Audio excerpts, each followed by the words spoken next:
wa ala alihi wa sahbihi ajmain. Alhamdulillahirrahmanirrahim.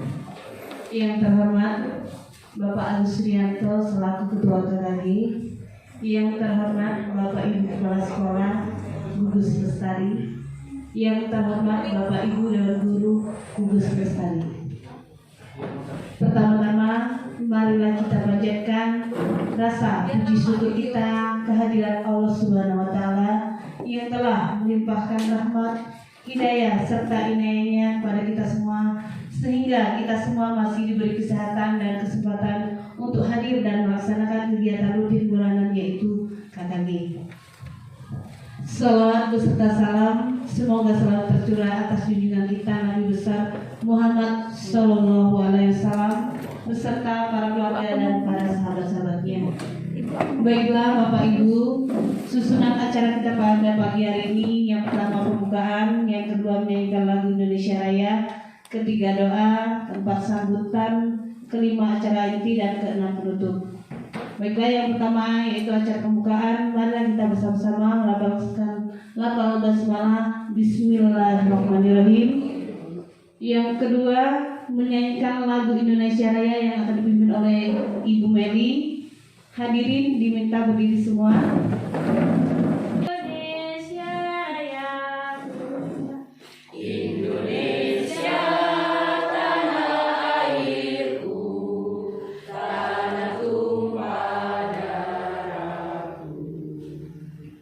Di sanalah aku berdiri, jadi pandu ibuku. Indonesia kebangsaanku, bangsa dan tanah airku. Marilah kita berseru, Indonesia bersatu. Hiduplah tanahku, hiduplah negeriku, bangsaku, rakyatku semuanya.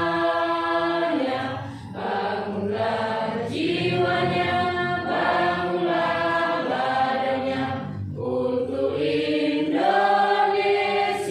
Raya.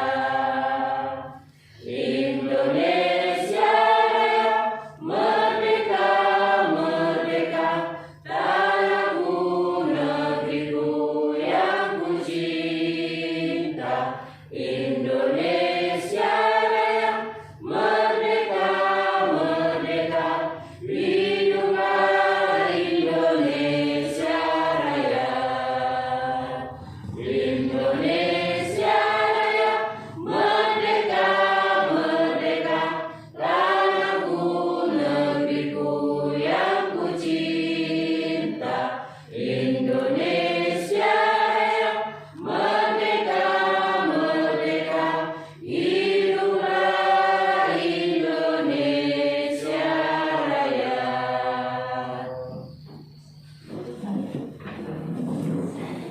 Purnomo, kami persilakan.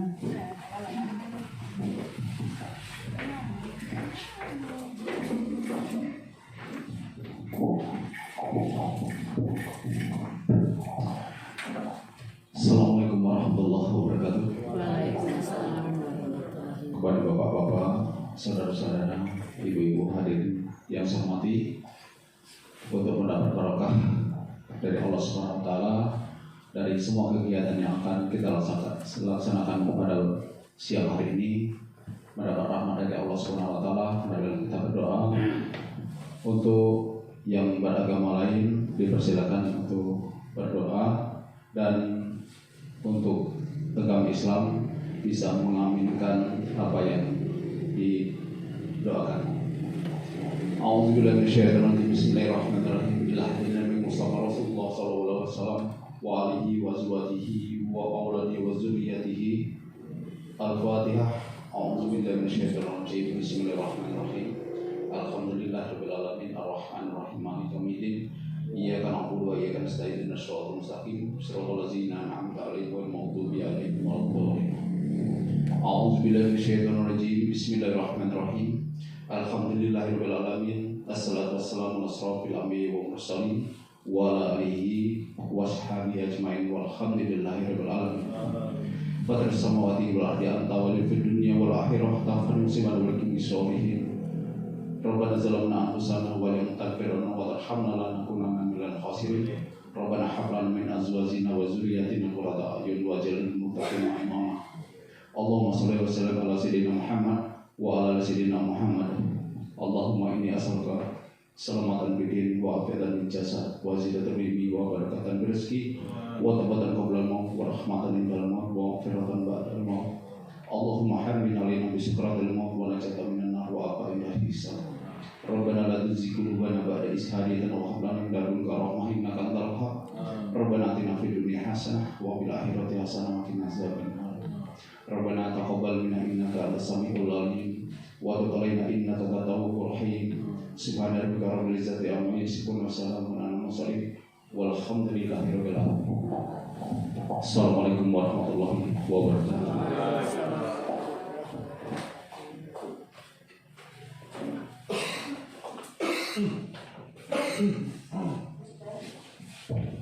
Yang keempat yaitu acara sambutan yang pertama yaitu dari Ketua Gugus.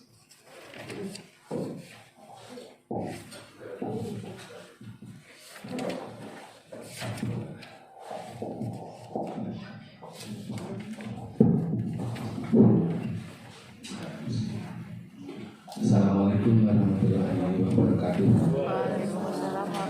Selamat siang dan salam sejahtera untuk kita semua. Bapak Kepala SD 35 yang kami hormati, Ibu Kepala SD 100 Tepung yang saya hormati, dan Bapak Ibu Guru Gugus 15 Lestari yang kami hormati. Marilah kita bersyukur kehadirat Allah Subhanahu wa Ta'ala, Tuhan yang Maha Esa, yang telah memberi banyak anugerah kepada kita pada siang hari ini, sehingga kita masih dapat menunaikan tugas, yaitu menunaikan program kerja KKG Gugus 15 Lestari. Kemudian salam kita salam marilah kita sampaikan pada junjungan kita Rasulullah Muhammad Sallallahu Alaihi Wasallam.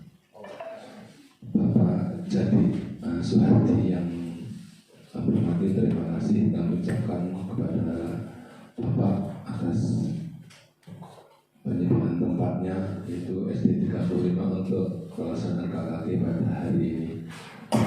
Juga Bapak Ibu Guru yang dari SD 35, terima kasih atas konsumsinya.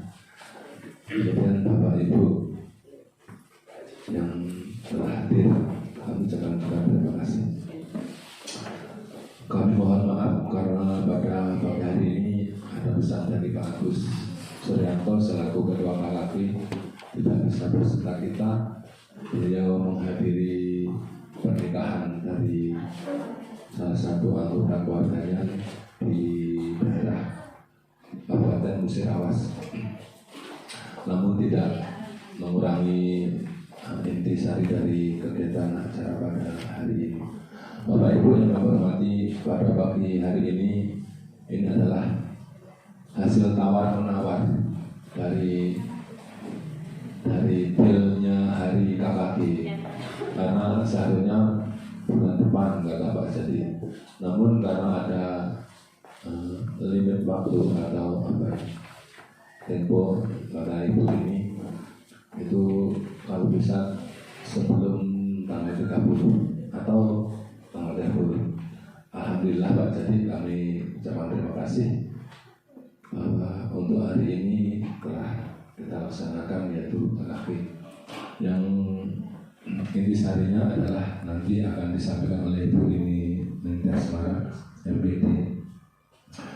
Kalau saya lihat kemarin yaitu tentang diseminasi budaya positif, ya, diseminasi budaya positif di lingkungan sekolah. Apa itu diseminasi itu akan disampaikan oleh Ibu ini. Cuman kami mengutip yaitu tentang diseminasi budaya positif di lingkungan sekolah, itu yang akan diikuti oleh warga sekolah. Oleh warga sekolah semuanya meliputi, kalau yang dari bahasa itu meliputi disiplin positif, kemudian ada kebajikan positif, dan ada juga yaitu tentang bagaimana tata cara untuk memberi hukuman kepada anak. Itu kalau diseminasi budaya positif di lingkungan sekolah.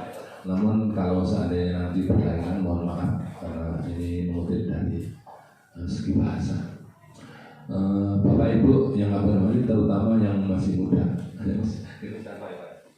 yang masih muda. Ini berkaitan dengan diseminasi dan segala macam hasil dari CGP ini. Itu kami sarankan untuk yang masih muda, kalau UAS ini tidak lama lagi bebas. Berapa bulan lagi, Mas? 3 bulan lagi. Kita doakan agar sampai nanti pensiun tetap sehat walafiat. Amin ya rabbal alamin. Kemudian yang lain juga yang hampir pensiun. Ini Bapak Ibu yang masih muda, saya sarankan untuk mengikuti yaitu CGP, calon guru penggerak. Mumpung ada sekarang ada dibuka ya. Nggak usah berpikiran ada non PNS nggak usah. Kalau non PNS bahkan ada banyak sekali keuntungannya. Nanti kalau seandainya ikut BPG itu tidak pakai pretest ya Mbak Isi. Nah itu nggak lagi pakai pretest, yang sekarang langsung otomatis nanti langsung ikut tes gitu. Itu bagi yang masih non PNS. Kemudian kalau sudah CGP nanti, insya Allah untuk P3K juga akan dipermudah. Itu sekarang CGP, calon guru penggerak. Kemudian kalau mau jadi kepala sekolah nanti dari CGP. Jangan hanya Bu Eis sama Bu Rini aja di lingkungan kita ini. Kalau bisa tiru, ya. Itu motivasi, inspirasi dan motivasi yang diawali oleh Bu Rini dan Ibu Eis. Itu apa Ibu? Kemudian untuk hari ini kita dengarkan, kita perhatikan baik-baik apa yang akan disampaikan oleh Ibu Rini Kasmaran dan mungkin dibantu oleh Kais. Itu aja Bapak Ibu, kita mulai nanti dan kami akhiri dari kami yaitu kita beribadah ya. Assalamualaikum warahmatullahi wabarakatuh. Waalaikumsalam warahmatullahi wabarakatuh.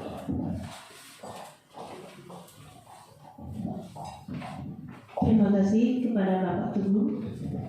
Yang kedua yaitu sambutan dari Kepala Sekolah SD 35 Pak Suhadi.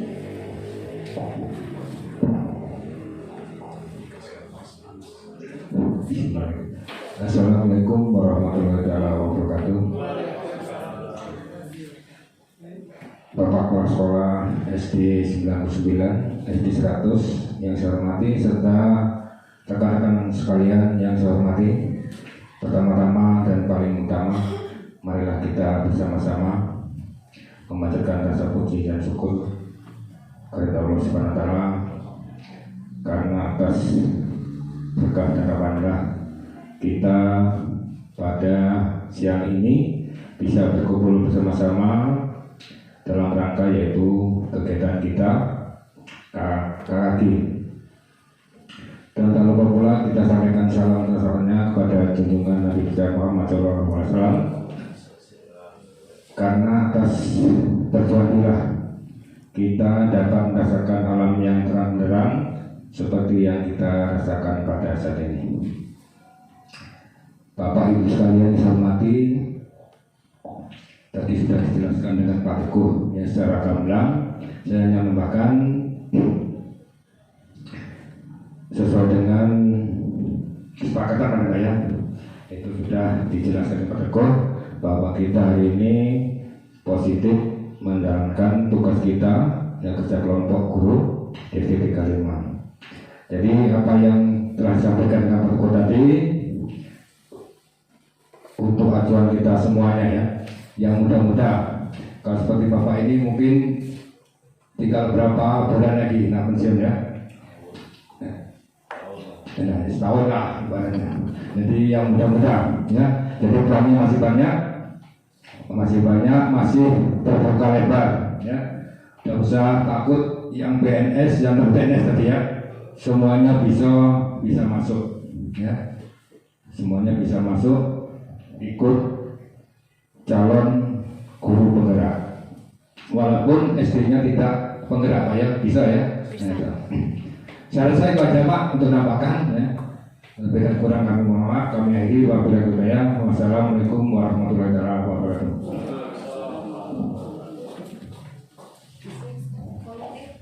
Baiklah, memasuki mulai acara inti. Yang pertama itu diseminasi budaya positif yang akan disampaikan oleh Ibu Rini Ningtyas Asmara MPD. Kepada Ibu Rini kami persilakan.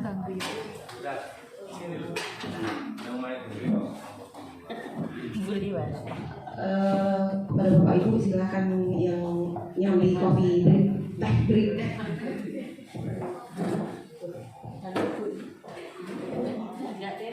Assalamualaikum warahmatullahi wabarakatuh. Puji syukur marilah kita ucapkan kehadirat Allah Subhanahu wa taala yang pada kesempatan pagi hari ini telah memberikan kita begitu banyak nikmat berupa kesempatan kesehatan sehingga kita dapat berkumpul di SD Negeri 35 ini dalam keadaan sehat walafiat tanpa kurang suatu apapun. Salat berserta salam semoga Allah mencurahkan keharibaan Rasulullah SAW. Allahumma shalli ala sayyidina Muhammad wa ala ali sayyidina Muhammad. Semoga kita adalah salah satu umatnya yang memperoleh yang syafaat di yaumil akhir nanti. Yang terhormat Bapak Ibu Kepala Sekolah, Gugus Lestari, serta rekan-rekan Dewan Guru yang saya banggakan. Saya sangat mengucapkan terima kasih atas kesempatan yang telah diberikan kepada saya, sehingga pada pagi hari ini saya dapat menyampaikan budaya positif ini terkait kegiatan-kegiatan positif yang akan kita laksanakan di sekolah kita. Nah, tujuan dari penyampaian atau diseminasi budaya positif ini yang pertama, ini memang merupakan tugas kami selaku CGB untuk menyampaikan hal-hal yang dianggap penting itu ke komunitas praktisi di lingkungan sekolah kita masing-masing. Jadi bukan hanya kami yang memperoleh pengetahuan tambahan begitu, tapi pengetahuan tambahan ini juga kami sampaikan kepada rekan-rekan sekalian. Yang kedua, mengapa diseminasi ini diwajibkan untuk disampaikan ke komunitas praktisi di lingkungan CGP? Karena untuk mempraktikkan budaya positif ini tidak bisa hanya dilakukan individu, begitu Bapak Ibu. Jadi penerapan kegiatan budaya positif ini wajib dilaksanakan dengan berkolaborasi dengan dewan guru, warga sekolah yang ada di lingkungan kita, begitu Bapak Ibu. Baiklah, kita langsung masuk ke materinya. Sebelum kita membahas lebih jauh tentang budaya positif, itu kita harus memahami dulu apa tujuan pendidikan. Nah, di sini ada tujuan pendidikan yang sudah dipaparkan oleh Ki Hajar Dewantara. Itu menurut Ki Hajar Dewantara, tujuan pendidikan adalah menuntun segala kodrat yang ada pada anak-anak agar mereka dapat mencapai keselamatan dan kebahagiaan yang setinggi-tingginya, baik sebagai manusia maupun sebagai anggota masyarakat. Oleh sebab itu, pendidik itu hanya dapat menuntun tumbuh atau hidupnya kekuatan kodrat yang ada pada anak-anak agar dapat memperbaiki lakunya, bukan dasarnya hidup dan tumbuhnya kekuatan kodrat anak. Nah, dari tujuan pendidikan yang dikemukakan oleh KHD ini terdapat kata-kata menuntun, Bapak Ibu. Kira-kira yang ada di benak kita ketika kita mendengar kata-kata menuntun itu apa? Membimbing, mengajak, mengarahkan, mungkin gitu ya. Nah, sebenarnya tujuan pendidikan yang memang seharusnya kita terapkan itu seperti ini, Bapak Ibu. Tugas kita sebagai guru, kita hanya mampu membimbing, mengajak, mendorong, mengarahkan gitu, mengarahkan murid-murid kita untuk mencapai pada performa terbaiknya. Karena murid-murid kita itu sudah punya dasar mereka masing-masing. Kita tidak bisa mengubah dasar mereka. Mereka sudah punya minat, sudah punya kesenangan, sudah punya bakat mereka yang mereka bawa masing-masing per individu siswa kita. Jadi tugas kita bukan mengubah, tapi tugas kita menuntun, hanya sekedar menuntun begitu. Nah, tujuan pendidikan menurut KHD juga diibaratkan sebagai seorang petani, Bapak Ibu. Kita sebagai guru adalah petaninya, kemudian lahan pertanian itu adalah sekolahnya. Sedangkan benih yang kita tanam itu adalah siswa kita. Begitu. Jadi kalau kita sebagai petani itu menanam padi, jangan berharap nanti panennya jagung. Begitu. Kalau kita menanam padi, ya yang kita panen nanti padi. Begitu. Tidak bisa kita mengubah kodrat anak, nggak bisa dirubah. Terus yang bisa kita ubah adalah pengolahan lahan. Lahannya kurang subur, berarti kita sebagai guru harus memberikan lingkungan belajar yang positif. Misalnya lahannya disuburkan, kemudian kita beri pupuk misalnya gitu. Kalau ada hama ya hamanya kita buang gitu. Itu adalah tugas kita, menyiapkan lahan agar benih yang kita tanam itu dapat tumbuh dengan subur. Jangan sekali-sekali berharap untuk mengubahnya, nggak bisa kita ubah karena anak sudah memiliki kodratnya masing-masing begitu. Nah, untuk menciptakan, mencapai keinginan kita supaya murid kita untuk berada pada performa terbaik, itu ada budaya positif. Salah satunya yang harus kita lakukan. Budaya positif di sekolah yaitu nilai dan kebiasaan di sekolah yang berpihak pada murid agar mereka dapat berkembang menjadi pribadi yang kritis, penuh hormat dan bertanggung jawab sesuai dengan profil pelajar Pancasila. Nah, kalau budaya positif itu pengertiannya seperti itu, di situ ada kata-kata nilai, Bapak Ibu. Kira-kira di sekolah kita sudah menerapkan nilai dan kebiasaan yang berpihak pada murid belum, Bapak Ibu? Sudah ya, Bapak Ibu? Sudah. Sederhananya ini, salaman setiap pagi, setiap kita bertemu dengan siswa kita, senyum, kemudian melaksanakan peringatan hari-hari besar, kemudian sholat duha sebelum melaksanakan kegiatan Jumat religi begitu. Nah itu sebenarnya sudah kita terapkan nilai-nilai budaya positif ini sudah, hanya mungkin penerapannya belum optimal begitu. Sebenarnya sudah. Nah sesuai tuntutan kurikulum sekarang itu adalah sesuai dengan profil pelajar Pancasila. Ada berapa kemarin profil pelajar Pancasila? Ada 6 ya Pak ya. Bertakwa dan bertakwa ya. Yang kedua yang kedua kreatif. Yang ketiga bertanggung jawab. 4 mandiri. 5 bernalar kritis. Bernalar kritis. Yang keenam Berkebinekaan global. Nah jadi berdasarkan kurikulum yang terbaru itu yang harus kita tanamkan itu dimensinya itu ke-6. Tapi kalau mau dijabarkan ke-6 dimensi itu banyak sekali Bapak Ibu ya. Nah kami selaku CGIP itu mempelajari budaya positif ini selama kuliah selama 2 minggu Bapak Ibu terkait budaya positif ini. Nah, tapi kali ini akan saya sampaikan poin-poin pentingnya saja terkait budaya positif gitu. Nah, di dalam budaya positif ini ada 7 konsep utama Bapak Ibu. Yang pertama yaitu perubahan paradigma belajar, yang kedua disiplin positif, ketiga kebutuhan dasar manusia, 4 motivasi perilaku manusia, kelima restitusi posisi kontrol guru, keenam keyakinan kelas, dan yang ketujuh segitiga restitusi. Ini ke-7 konsep ini kami pelajari selama 2 minggu. Tapi ini saya akan sampaikan poin-poinnya aja supaya kita paham, kemudian kita berusaha untuk menerapkannya di sekolah kita masing-masing. Nah, yang pertama yaitu perubahan paradigma belajar. Dalam membangun budaya positif, sekolah dapat menyediakan lingkungan yang positif, aman, dan nyaman agar siswa mampu berpikir, bertindak, dan mencipta dengan merdeka, mandiri, dan bertanggung jawab. Nah, tugas kita menciptakan suasana yang aman. Bagaimana siswa kita mau belajar jika mereka tidak merasa aman di sekolah? Baru datang aja udah ketakutan sama gurunya, misalnya, wih takut guru ini udah masuk. Hal-hal yang seperti itu pasti tidak akan mengarahkan murid kita ke performa terbaiknya tadi, karena belum apa-apa udah merasa takut, dibully sama temannya, sudah merasa gak aman. Nah itu sebenarnya hal-hal yang harus kita buang, kita minimalisir supaya siswa kita dapat menerima setiap pembelajaran yang kita berikan dengan optimal, begitu. Yang selanjutnya, disiplin sangat berkaitan dengan kontrol guru terhadap siswa. Ini disiplin sangat berkaitan dengan sebenarnya kalau paradigma yang lama itu seperti itu. Disiplin itu berhubungan dengan kontrol kita sebagai guru. Terlambat misalnya, hukumannya apa? Langsung aja kita hukum gitu kan. Nah, guru yang mengontrol. Padahal sebenarnya bukan seperti itu Bapak Ibu.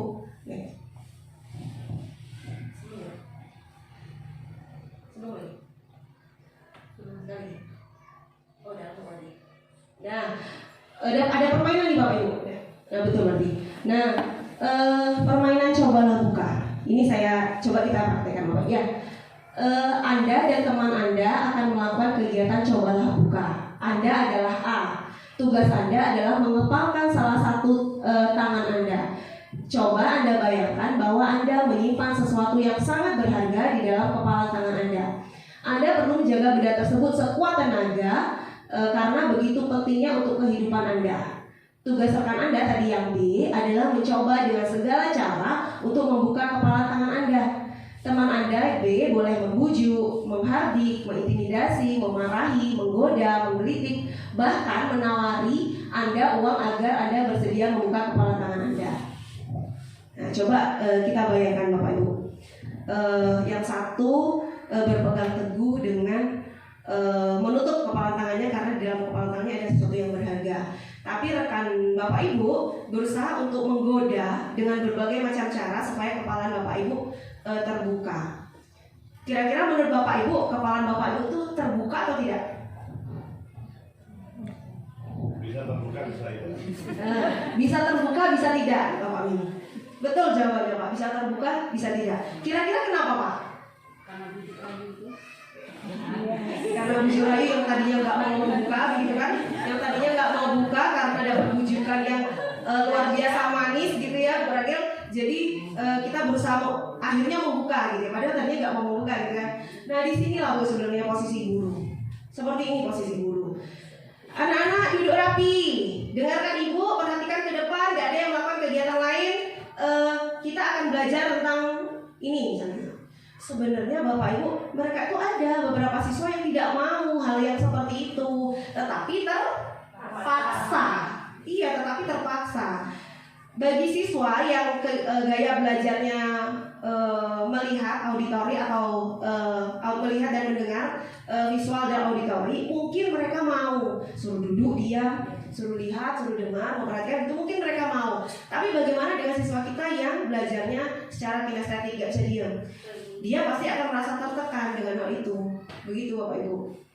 Jadi selama ini kita sebagai guru sebenarnya belum mengikuti keinginan murid. Yang ada kita memaksa dengan bujukan, dengan ancaman, bahkan awas kalau tidak perhatikan Ibu, gitu kan? Iya, ya seperti saya juga masih seperti itu Bapak Ibu. Next, ini yang sulit tadi, lanjut aja. Pak, sambil diminum Pak. Lanjut.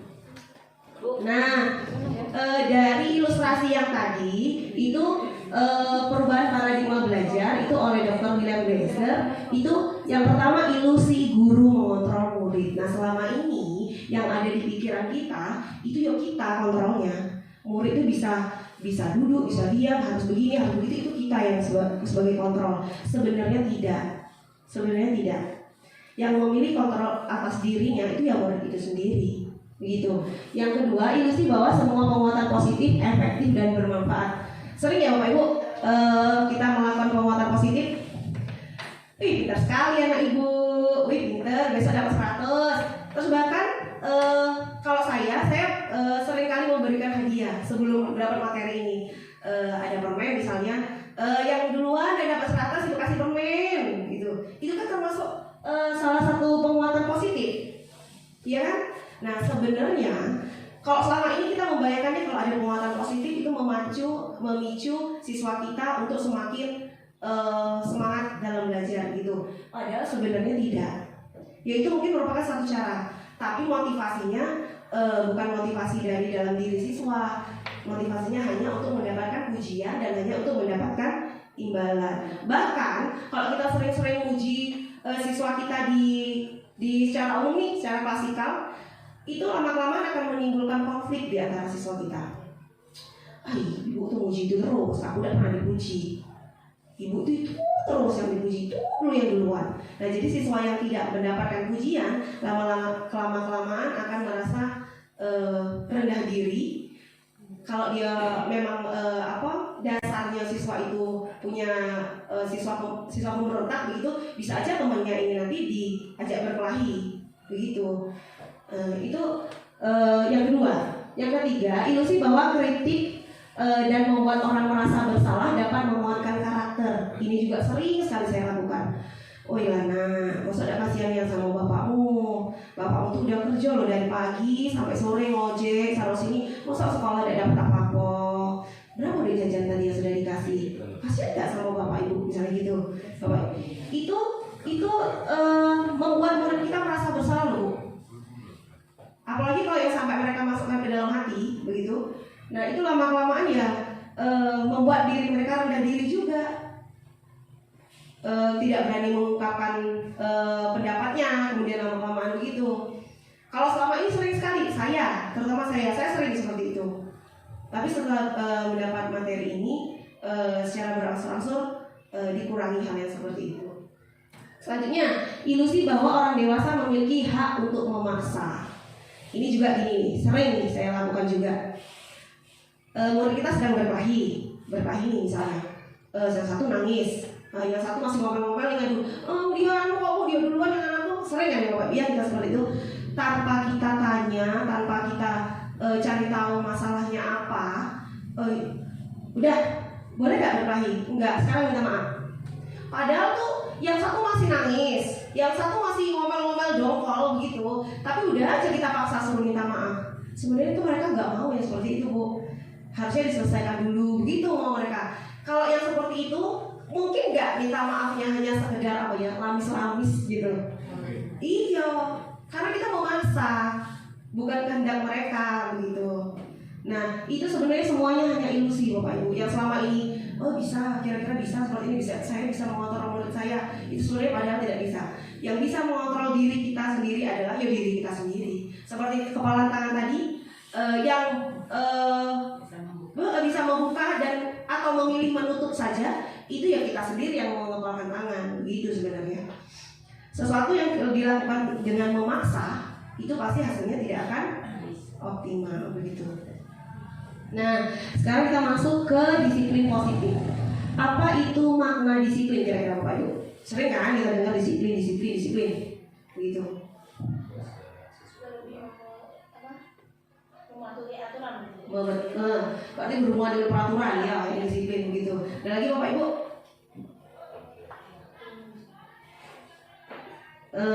kalau bicara tentang disiplin yang ada di benak kita ini pasti peraturan, kemudian sanksi, jika gitu kan. Kalau nggak mematuhi peraturan, kira-kira sanksinya apa gitu kan Bapak Ibu selama ini yang ada di otak kita. Lanjut Bu Putri. Nah sebenarnya disiplin itu berasal dari kata Latin yaitu disiplina yang artinya belajar artinya sebenarnya. Pada poin keempat ini yang sangat jelas. Namun pada budaya kita makna kata disiplin telah berubah menjadi sesuatu yang dilakukan seseorang pada orang lain untuk mendapatkan kepatuhan.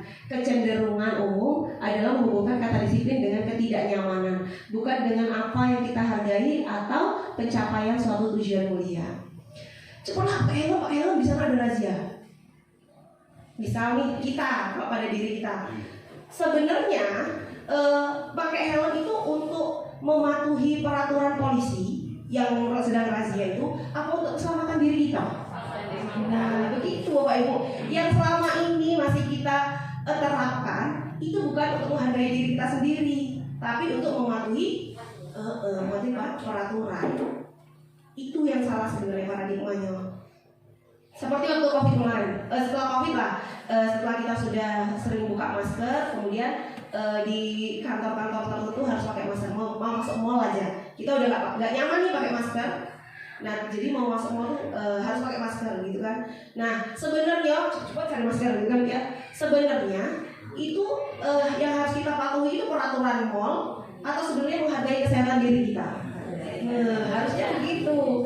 Tapi pada kenyataannya hal itu belum terlaksana, begitu kan Bu.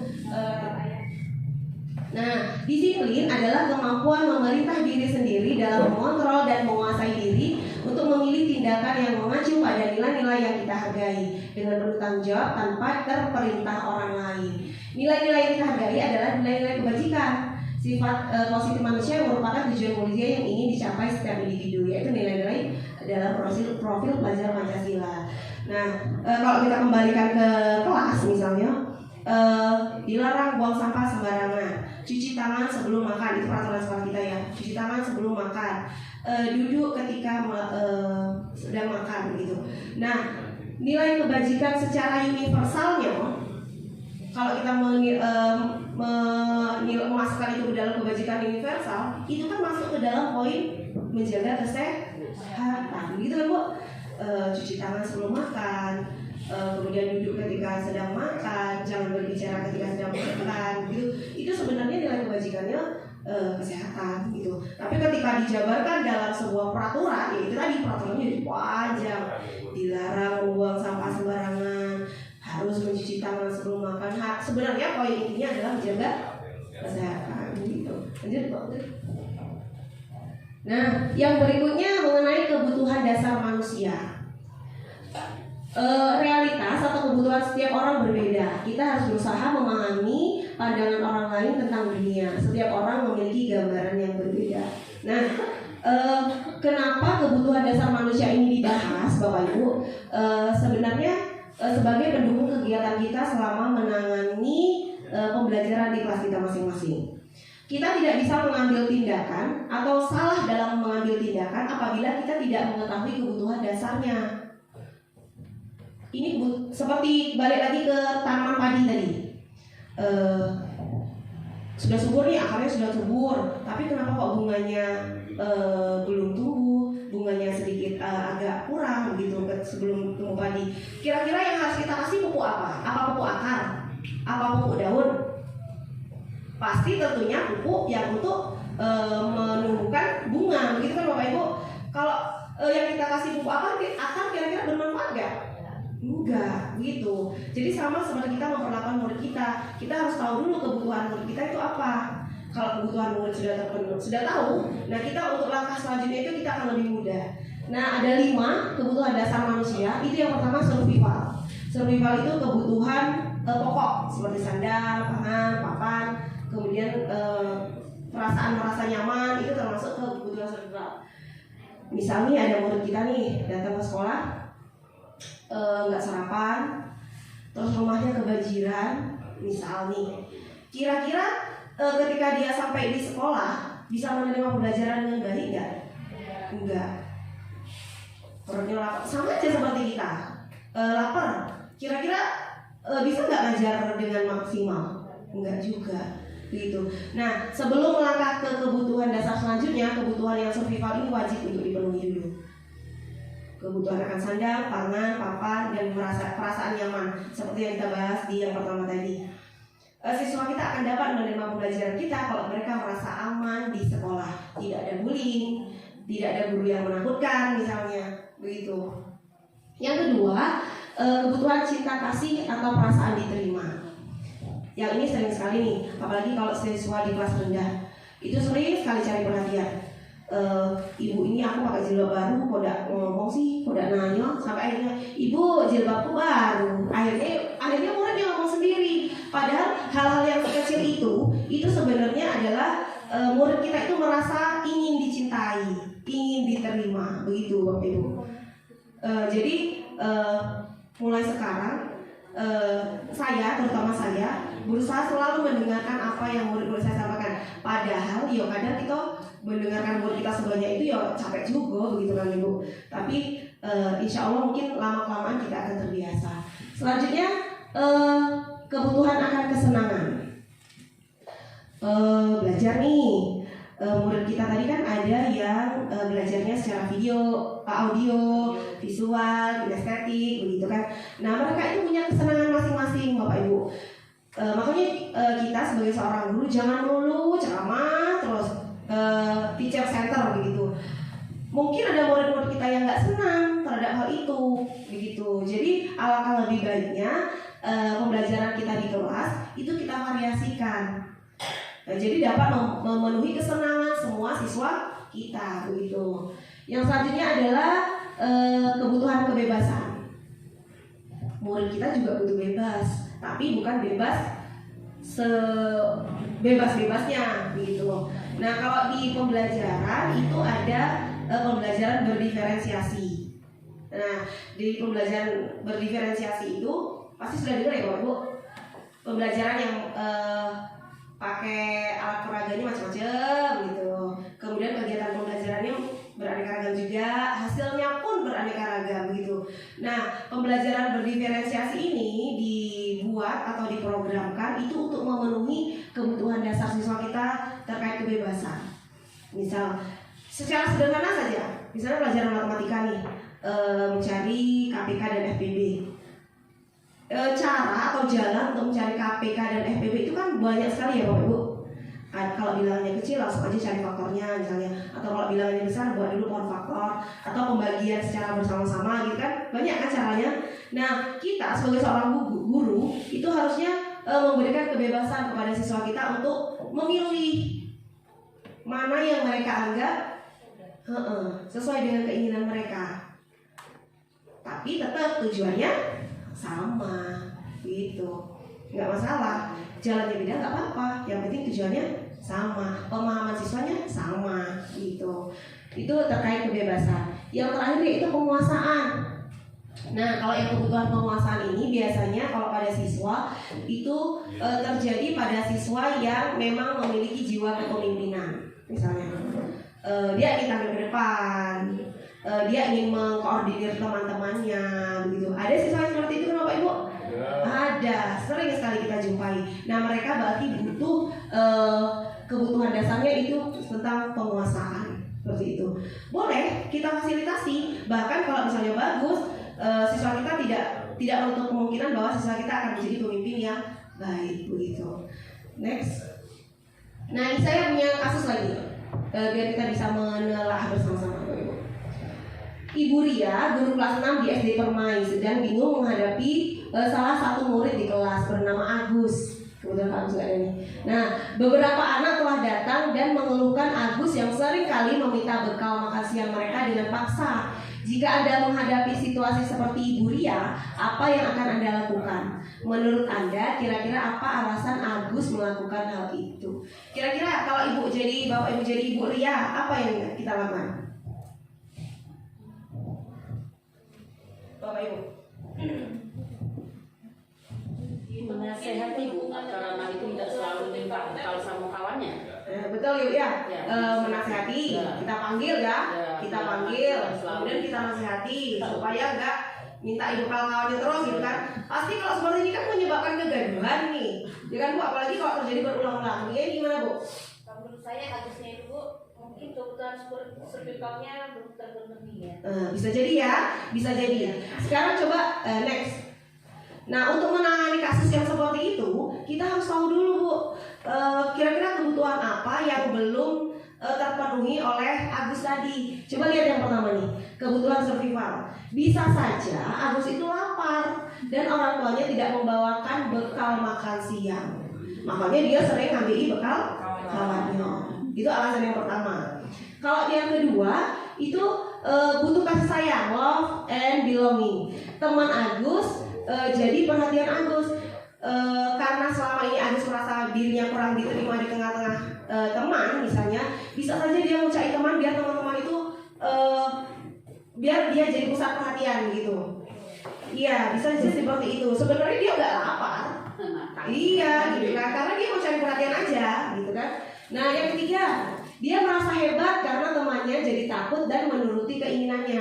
Ini adalah kebutuhan tentang kekuasaan. Dia ingin mengontrol teman-temannya biar teman-temannya takut misalnya sama dia, biar menjalankan perintah dia semua misalnya gitu.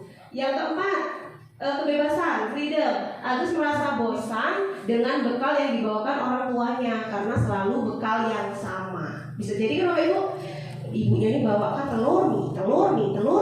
Sedangkan bekal temennya hari ini nugget, besok bacem, besok lagi salad misalnya. Yo siapa yang nggak tergoda begitu kan? Anak-anak loh Bu. Saya punya cerita nih, keponakan saya sendiri. dia temannya di TK, bontrotnya itu macam-macam gitu. Dia laporan sama orang tuanya. Gitu, Pak. Laporan sama orang tuanya, Bu, Agi bontrotnya bagus nih, ada matonya, ada ininya, itu anak TK, ya kan? Nah begitu. Lanjut, yang kelima itu kesenangan, fun. Agus hanya iseng dan ingin menikmati ekspresi wajah temannya yang kesal. Nah nanti kalau temannya ini nangis, yang dikucakin nangis, senang dia, hore, tepuk tangan, jadi berhasil, aku nakali kawan ini, kayak gitu.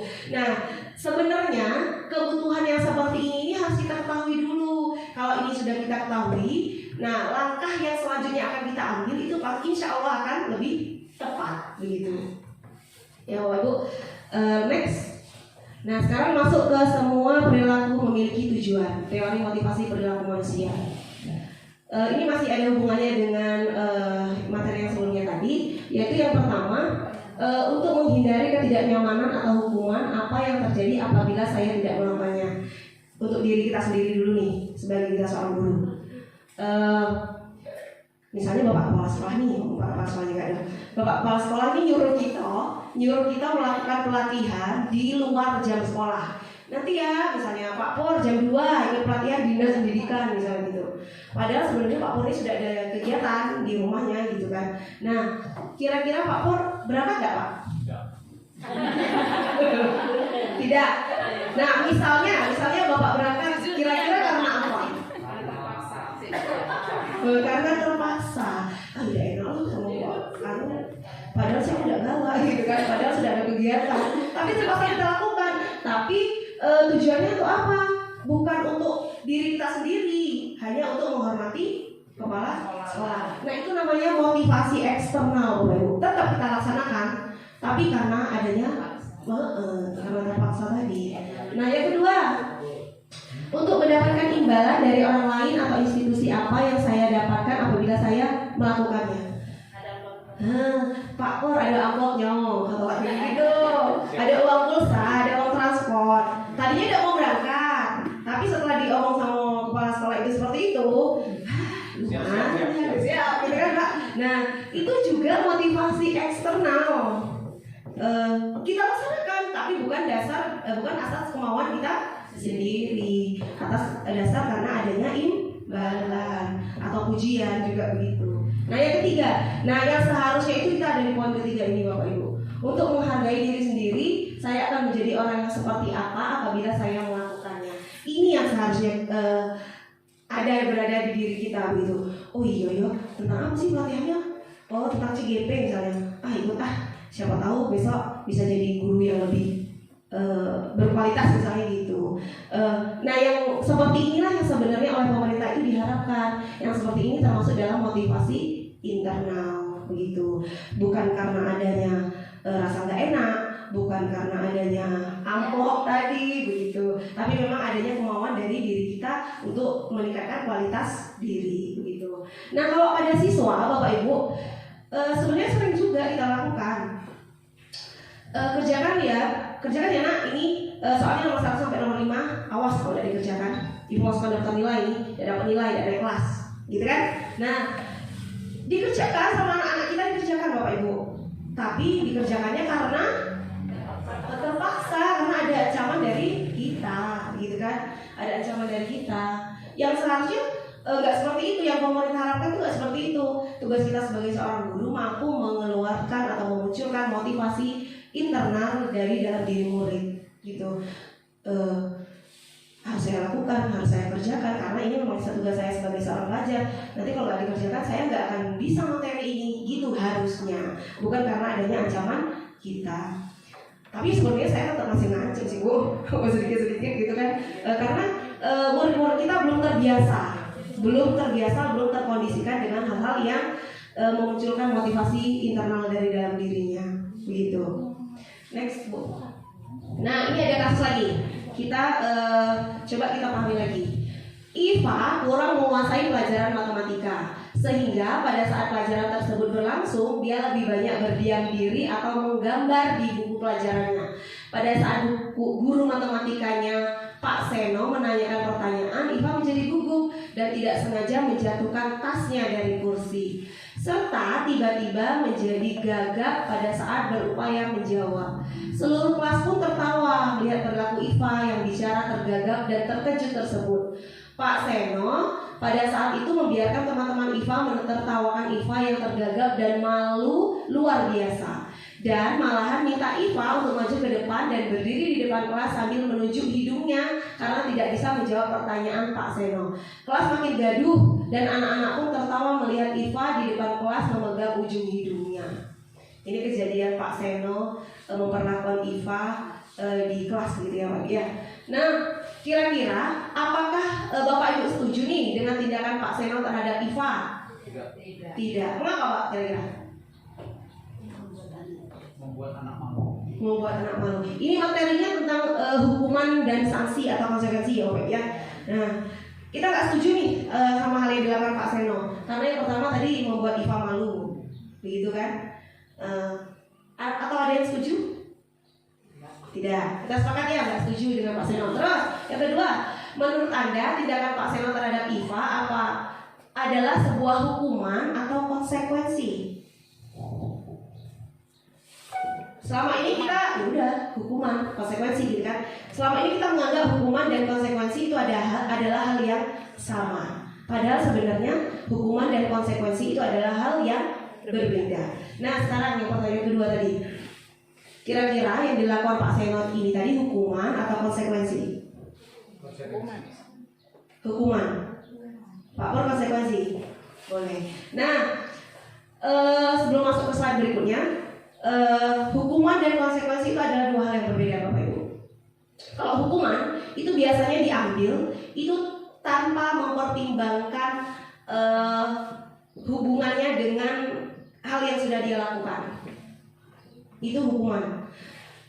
Kalau konsekuensi itu memang sudah ada peraturan yang teratur gitu. Emang sudah ada aturan yang disepakati di sekolah misalnya begitu. Itu konsekuensi. Kalau hukuman itu biasanya ya udah kita serta merta aja. Iya, saya nggak buat PR mana, nggak buat keluar, kerjakan luar. Itu nggak mikir-mikir lagi kita. Itu namanya hukuman. Tapi kalau konsekuensi misalnya nggak buat PR Bu, kenapa nggak buat PR? Tadi malam jaga adik sakit misalnya. Setelah ini nanti kamu nggak usah istirahat, kerjakan PR-nya di jam istirahat, begitu. Nah itu namanya ada hubungan dengan ada pembelajaran yang diambil, gitu. Ada hubungannya dengan pelanggaran yang sudah dibuat, gitu. Kalau hukuman itu terserah kita, hak kita, gitu. Serta merta begitu, iya. Next. Nah, ini ada tabel tentang perbedaan hukuman dan konsekuensi. Kalau hukuman itu adalah masuk ke identitas gagal, Bapak Ibu. Sedangkan konsekuensi itu masuk ke identitas sukses.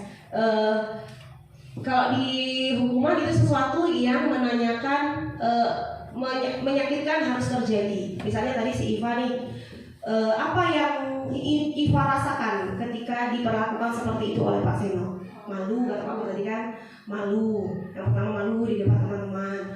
Terus kalau malunya itu sampai berkepanjangan, kira-kira apa yang terjadi dengan Iva? Takut dengan Bapak Guru, kemudian minder, gitu kan Bapak Ibu. Nah itu kalau hukuman. Tapi kalau konsekuensi, ya mungkin malu juga, tapi malunya tidak akan berkepanjangan seperti ketika melakukan hukuman, kita menjalankan hukuman, begitu kan Bapak Ibu. Nanti bisa dibaca ya Bapak Ibu, ini perbedaan antara hukuman dan konsekuensi. Next. Kira-kira sudah paham ya Bapak Ibu ya perbedaan hukuman dan konsekuensi? Kalau sudah, sekarang kita latihan. Ada latihannya ini. Yang pertama, pernyataan pertama, lari mengelilingi lapangan basket 2 kali karena terlambat hadir di sekolah. Kira-kira hukuman atau konsekuensi? Hukuman. Kita simpan dulu ya jawabannya. Yang kedua, membersihkan coretan yang dibuatnya di meja tulis. Konsekuensi. Konsekuensi. Ya, kita simpan lagi jawabannya. Yang ketiga, murid diminta untuk push up 15 kali karena tidak menggunakan masker ke sekolah. Hukuman. Kita simpan lagi jawaban ketiga. Lanjut yang keempat, menggantikan kertas tugas teman yang telah dicoret-coret. Konsekuensi. Berjemur di lapangan basket pukul 12 siang karena mengobrol dengan teman.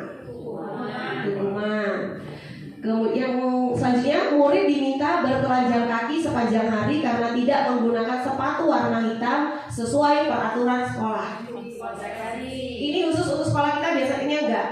Karena anak murid saya di SD 99 itu malah seneng ya Pak kalau nggak pakai sepatu. Kalau disuruh pakai sepatu seharian mungkin yang terpaksa malahan begitu. Yang terakhir, berdiri di depan kelas sambil mengangkat kaki satu karena tidak bisa menjawab pertanyaan. Hukuman. Sekarang kita cek jawaban Bapak Ibu. Lihat nih, yang pertama tadi hukuman, yang kedua konsekuensi. Betul ya Bapak ya? Nah, ternyata sudah bisa membedakan antara konsekuensi dan hukuman. Top. Nah, berikutnya yaitu tentang restitusi posisi kontrol guru. Nah, kita sebagai seorang guru ada posisi-posisi yang memang sekarang ini kita perankan begitu Pak Ibu. Yang pertama adalah sebagai penghukum. Yang kedua sebagai pembuat merasa bersalah. Yang ketiga sebagai teman, yang keempat sebagai pemantau, dan yang terakhir sebagai manajer. Bagaimana guru yang berada di posisi sebagai penghukum? Gimana Bapak Ibu kira-kira? Ya tadi kalau yang Seperti tadi ya, nggak buat PR, udah keluar kerjakan di depan gitu kan? tanpa memikirkan. Nggak nanya dulu ngapo nak, nggak buat PR tuh ngapo? Nggak nanya, udah langsung aja kerjakan. Padahal kita nggak tahu kenapa anak kita tuh nggak buat PR gitu kan? Nggak pakai sepatu hitam misalnya. Kau nih datang pagi-pagi nggak pakai sepatu hitam, lepas sepatunya. Dia pakai sepatu seharian, gitu. Itu posisi penghukum. Sama aja juga gini. Hukuman itu bisa pakai tindakan, bisa juga secara verbal. Ina, bodohnya si Nana, nggak bisa. Itu juga hukuman, nak. Bapak Ibu penghukum. Kita berada di posisi penghukum yang seperti itu. Yang selanjutnya, pembuat merasa bersalah. Nah, kalau pembuat merasa bersalah ini biasanya gurunya nggak bengok-bengok seperti kalau penghukum biasanya. Dia lebih lembut, bahasanya lebih lembut, tapi lembutnya menyakitkan gitu. Seperti tadi, wih nak, kau udah kasihan sama mama Una, kau udah kasihan sama ibu inilah, jelaskan, lah sakit, tenggorokan ini kau udah bisa. Nah itu posisi merasa bersalah itu, Bapak Ibu. Sering nggak kita lakukan Bapak Ibu? Sering sekali. Yang selanjutnya, posisi kita sebagai teman. Sebagai teman ini gini. Ayolah dikerjakanlah nah tugasnya tuh. Bu Fitri wali kelasmu nggak masuk, ibu yang ada di sini hari ini. Nanti kalau misalnya kamu nggak kerjakan, ibu dimarah kepala sekolah lah. Ayolah, sambil tertawa. Dan ibu ya kerjakan ya. Nah, sambil tertawa, kemudian seolah-olah kita akrab begitu. Nah, itu posisi kita sebagai teman. Yang selanjutnya sebagai pemantau. Nah, kalau sebagai pemantau ini biasanya taat aturan. Nggak buat PR, nggak dapat nilai, udah nggak usah masukkan ke daftar nilai, selesai. Melakukan pelanggaran apa yang dilanggar misalnya. Kalau di SMP itu kalau anak saya itu udah punya sistem poin, Bapak Ibu. Misalnya hari ini pakai jilbabnya agak pendek, itu tercatat poin, begitu kan? Ya udah langsung aja masukkan poin. Jadi guru ini nggak nanya sama anaknya ngapa melakukan pelanggaran. Ya udah pelanggarannya ini, hukumannya ini. Nggak buat PR ya udah nggak dapat nilai. Itu pemantau. Itu sebagai pemantau yang seperti itu. Melakukan kegiatan kita sesuai dengan peraturan, benar-benar peraturan yang ada di sekolah tanpa mengetahui alasan mereka gitu. Nah, yang terakhir sebagai manajer. Sebenarnya kita yang idealnya itu sebagai manajer ini Bapak Ibu. Misal ada anak kita tadi yang nggak buat PR, jangan langsung dihukum. Tanya dulu, ngapo sih nggak buat PR nak? PR-nya susah, PR-nya kebanyakan misalnya. Kita dengarkan jawaban anak kita. Tadi malam aku di rumah sakit bu, misalnya. Jago adik aku sakit, masa sakit misalnya. Tapi kan PR ini udah dari beberapa hari yang lalu. Jaga di rumah sakitnya kan baru tadi malam. Setiap orang tuh pasti punya salah nak, tapi hal yang seperti ini nih nggak boleh kita lakukan. Seharusnya gimana supaya PR ini terselesaikan? Seharusnya, iya bu, seharusnya ngerjakannya dari kemarin pas ibu, setelah ibu memberikan PR nggak ditunda-tunda, begitu kan? Nah, dengan demikian anak kita bisa mencari solusi sendiri, bapak ibu, mencari solusi sendiri atas apa yang sudah mereka langgar, gitu. Inilah posisi yang sebenarnya harus kita laksanakan idealnya. Saya punya video sebenarnya, buka di download, Mbak Putri, di bagian download yang terakhir depan sekali, kembalikan aja dulu. Nah, di bagian download nah itu. Biar lebih jelasnya kita nonton video sebentar, biar Bapak Ibu lebih paham. Ya, silakan. Silakan yang mau kopi dan teh.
Kenapa saya harus keliling lapangan basket, Bu?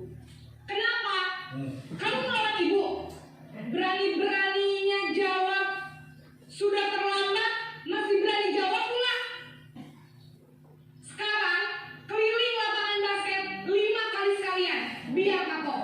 Cepat, pergi sana ke lapangan basket. Posisi penghukum biasanya berbicara dengan nada tinggi, menghardik, menunjuk-nunjuk, menyakiti, dan menyindir. Hukuman bisa berupa fisik maupun psikis. Ibu dan bapak guru hebat. Dampak yang terjadi pada murid ketika guru berada pada posisi penghukum adalah murid cenderung akan memberontak, bahkan menyimpan dendam.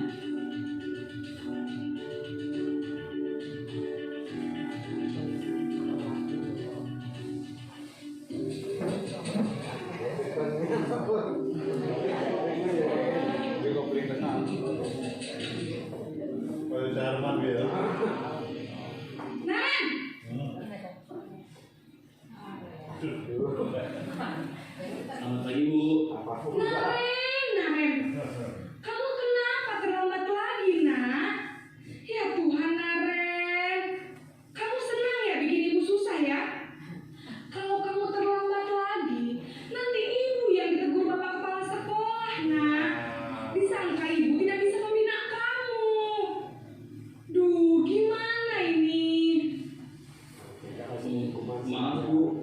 Duh, Gusti Naren, kamu suka ya kalau ibu ditegur bapak kepala sekolah? Terus, sekarang ibu harus tulis apa yang di buku absen? Ini kamu sudah sering terlambat loh. Ibu harus apa coba? Maaf, Bu. Maaf sekali. Ya sudah, lain kali jangan bikin ibu susah lagi ya nak ya.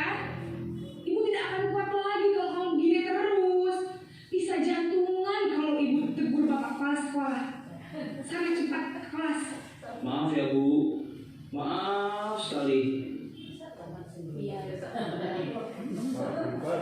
Posisi membuat rasa bersalah, berbicara dengan nada tenang, cenderung lembut, namun kata-kata yang diutarakan membuat murid merasa menjadi orang yang gagal, memandang buruk dirinya sendiri, merasa tidak berharga, dan tidak sanggup membahagiakan orang lain.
Tapi lain kali larinya lebih kenceng lagi ya, biar gak terlambat lagi. Bikin seneng ibu, demi ibu. Bisa kan? Bisa lah, Bu. Ya sudah, sana masuk kelas. Ibu beresin urusan absen kamu. Kamu ini ada-ada saja. Dalam posisi teman, guru berbicara dengan nada suara ramah, akrab, cenderung bersenda gurau untuk menjaga suasana tetap santai. Murid akan merasa senang, aman, dan akrab dengan guru. Identitas yang tercipta adalah identitas sukses atau berhasil. Namun, perlu diingat, karena ini masih dorongan eksternal, maka ada faktor ketergantungan dari murid kepada orang tertentu. Di sini guru absennya, sehingga di lain waktu murid bisa berperilaku baik, namun hanya kepada orang-orang tertentu saja.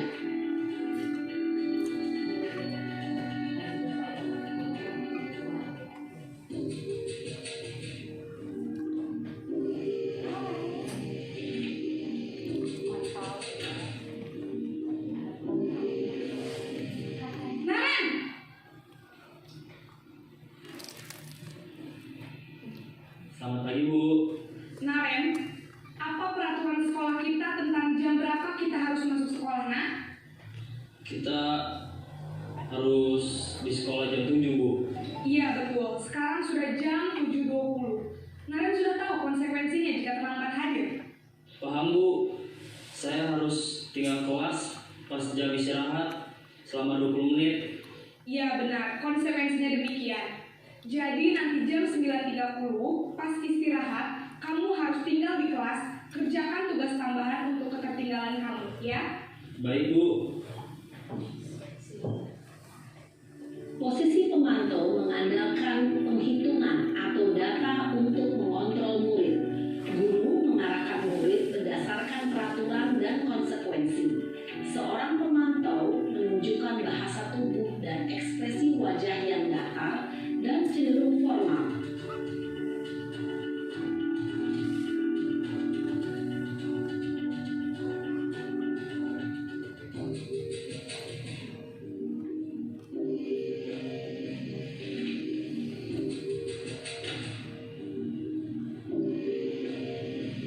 Naren!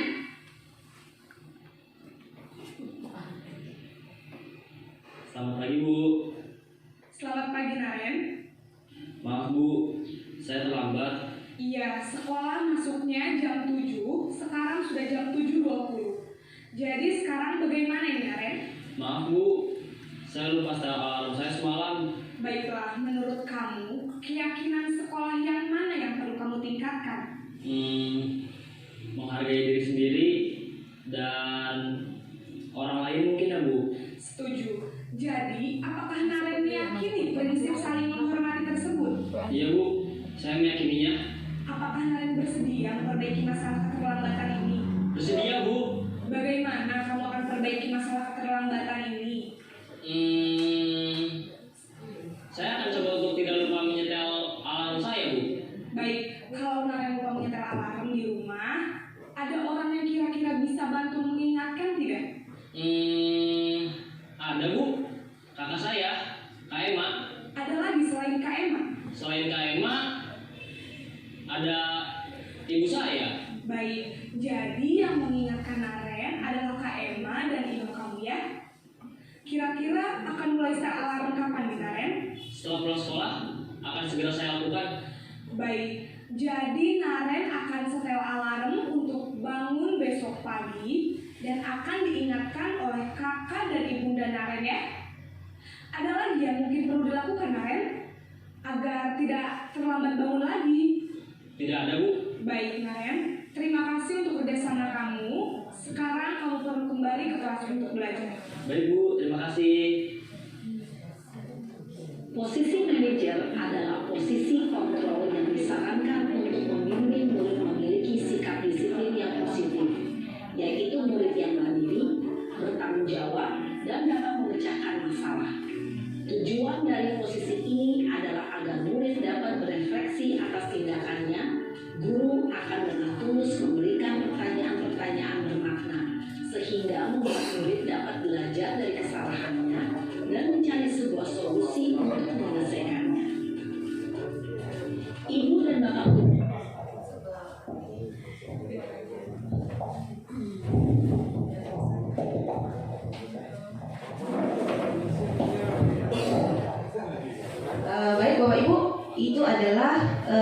video sederhana terkait posisi kita, posisi kontrol guru. Nah, kira-kira kita berada di posisi mana, Bapak Ibu? Kombinasi. Lebih banyaknya ke yang mana? Lebih banyaknya ke yang penghukum. Nah, dari pulang dari sini nanti, semoga ilmu ini bisa bermanfaat begitu Bapak Ibu ya. Jadi sedikit demi sedikit yang tadinya kita masih berada di posisi penghukum gitu, akan berangsur-angsur menjadi kita seorang guru berada di posisi manajer.